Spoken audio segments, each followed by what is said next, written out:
नमस्कार, मैं हूं आपके साथ मयंक। देखिए, ईरान के ड्रोन्स को लेकर एक बड़ी खबर आई है। ईरान ने अपनी सेना में हदीद 110 यानी हदीद 110 नाम का ड्रोन जो है वो पूरी तरह से शामिल कर लिया है। हदीद 110 इस ड्रोन की सबसे बड़ी खास बात सुनकर आप चौंक जाएंगे। हो सकता है आपने पहले सुना हो, लेकिन इस पर मैं पहली बार वीडियो बना रहा हूं, इसलिए ये वो ड्रोन है जो स्टील्थ टेक्नोलॉजी से बना हुआ है।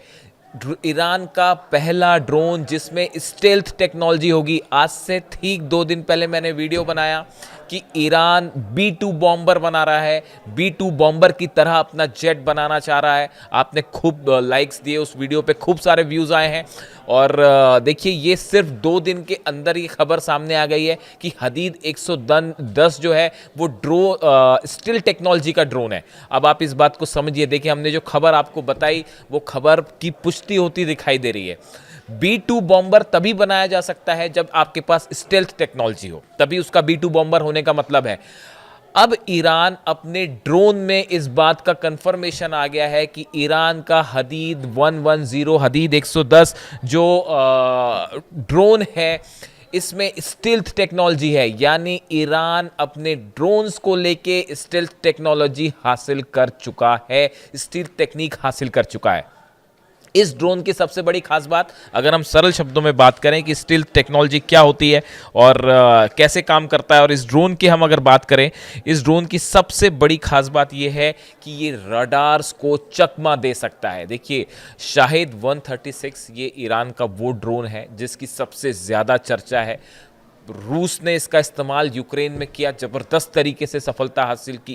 इसराइल पर जो हमले हुए उसमें शायद 136 का इस्तेमाल हुआ। डोनाल्ड ट्रंप ने तक ड्रोन की तारीफ कर दी। लेकिन ये जो हदीद 110 ड्रोन है, हदीद 110 जो ड्रोन है, इसकी सबसे बड़ी खास बात है इसमें स्टिल्थ टेक्नोलॉजी है जो कि शाहिद 136 में नहीं है। यानी कुछ लिहाज से इसे शाहिद 136 से भी ज़्यादा एग्रेसिव और एडवांस टेक्नोलॉजी का ड्रोन माना जा सकता है। स्टिल्थ टेक्नोलॉजी होने के कारण ये रडार पर कैप्चर करना इसे बेहद मुश्किल है, और अगर रडार्स पर ड्रोन कैप्चर ना होए तो वो इतनी ज़बरदस्त तबाही मचा सकते हैं कि इसका अंदाज़ा लगाना भी मुश्किल है। तो देखिए, पहली इसकी खूबियत तो हो गई कि ये स्टेल्थ टेक्नोलॉजी से बना हुआ है, जो ये बात साबित करता है कि ईरान के एयर साइंटिस्ट जो हैं वो इस लेवल की टेक्नोलॉजी अब हासिल कर चुके हैं जिसमें जो है स्टेल्थ टेक्नोलॉजी का ड्रोन्स में इस्तेमाल हो रहा है। दूसरी इसकी खास बात है इसकी स्पीड। देखिए, अब तक ईरान के पास जो ड्रोन्स थे वो सस्ते हुआ करते थे और लंबी दूरी तक जाते थे, लेकिन स्लो स्पीड पर जाते थे। इसकी सबसे हदीद 110 की सबसे खास बात है इसकी स्पीड। पहली क्वालिटी हो गई इसकी स्टेल्थ टेक्नोलॉजी, सेकंड इसकी खास बात हो गई इसकी स्पीड। देखिए, जो न्यूज़ खबरों में कहा गया इसके बारे में, जो अलग अलग पोर्टल्स पे खबरें छपी हैं हदीद 110 के बारे में, उसमें ये बताया गया कि relying on its jet engine the Hadid 110 significantly reduces the time needed to reach its target.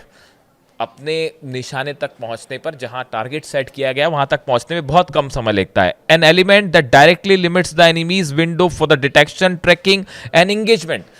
इसको ट्रैक करने के लिए जो दुश्मन की सेना है वो उसके लिए ट्रैक करने के लिए उसको बहुत कम समय मिलता है। इसकी बड़ी वजह है इसकी स्पीड और इसकी स्टेल्थ टेक्नोलॉजी। यानी देखिए, अगर इसराइल पर हमले होते हैं तो इसराइल के लिए बहुत मुश्किल है इसको ट्रैक करना इस पे, और आप अगर स्पीड तेज होगी तो आप काउंटर अटैक करना, जो डिफेंस सिस्टम होते हैं, आयरन डोम हो गया या थार्ड या इस तरह के जो दूसरे डिफेंस सिस्टम होते हैं, इनको उसको रोकना बेहद मुश्किल साबित होता है।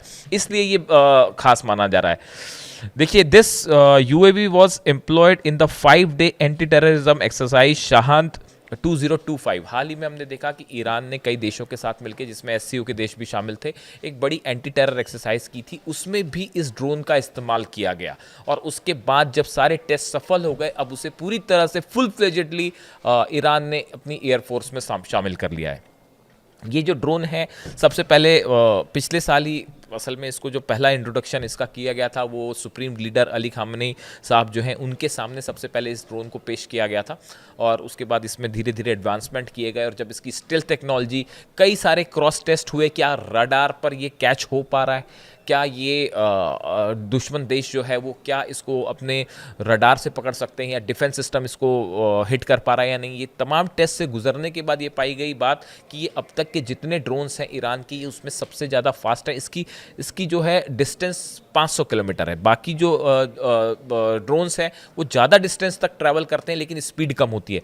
ये सिर्फ 500 किलोमीटर ट्रैवल करता है लेकिन बड़ा फास्ट ट्रैवल करता है, एंड ऑलमोस्ट जो है विजिबल नहीं है ये, क्योंकि इसमें स्टेल्थ टेक्नोलॉजी लगी है। यानी अगर ईरान अपने शिप से ईरान के पास ये कैपेबिलिटी है कि अपने शिप से ड्रोन लॉन्च करे, और ईरान अगर चाहे तो अपने शिप्स पर इस ड्रोन्स को लगा के इजराइल के करीब ले जाके हमले कर सकता है। पूरे ओमान की खाड़ी में हो, फारस की खाड़ी में हो, इन पूरे इलाके में ईरान को एक बड़ा अपर हैंड मिलेगा इस ड्रोन्स की वजह से। इस सुसाइडल ड्रोन कहा जाता है कि इस पर अगर आप वॉरहेड लाद के अगर आप इसे छोड़ दें तो ये बड़े सटीक निशाने पर हमला करता है, स्पीड के साथ हमला करता है, और इसकी जो स्टेल्थ टेक्नोलॉजी है वो इसको सबसे घातक बना रही है।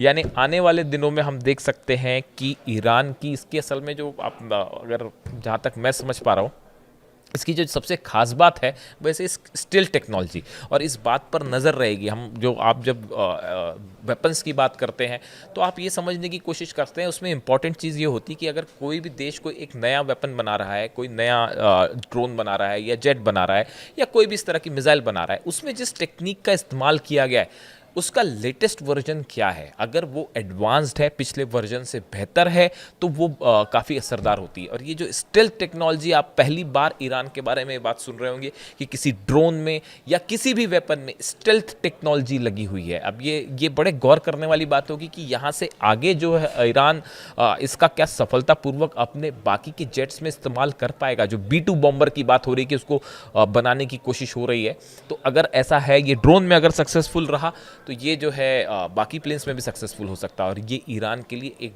बड़ा गेम चेंजर साबित होगा, बड़ा घातक हथियार ये ईरान के लिए होगा, और इजराइल और अमेरिका के लिए इससे चिंता बढ़ सकती है।